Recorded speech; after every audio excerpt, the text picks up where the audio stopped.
যখন আমি ওর হাত ধরেছিলাম তখন ও খুব ছোট ছিল, কিন্তু মন ছিল পাকা। আর আমার পরিবার বলেছিল ছেলেটা পাগল হয়ে গেছে, আর ওর পরিবার বলেছিল যে মেয়ে আমার মুখে কালি মাখাবে। কিন্তু আমি ওকে ভালোবাসি। আমরা পালিয়েও যাইনি, লুকিয়েও থাকিনি, শুধু ছিলাম একে অপরের হাত ধরে। ভালোবাসা কি বয়স দেখ হয়? তোমরাই বলো তো। ভালোবাসা মানে পাশে থাকা। আগে যারা বলেছিল টিকবে না, তারা এখন আমাদের দেখে চুপ, কারণ আমরা হার মানি। ভালোবাসা ছোট বড় দেখে নয়, সাহস থাকতে হয়। दूर ये बाल जीवन रखते हैं भाई हे प्रभु ये जमुई रे मैं झांसी रही है मैं जमुई रे कृष्ण जगन्नाथ प्रेमानंदी, ये क्या हुआ?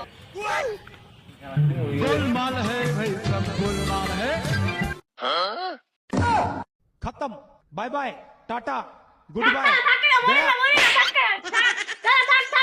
दूर आ रहा है तो बीड़ी वाला खेला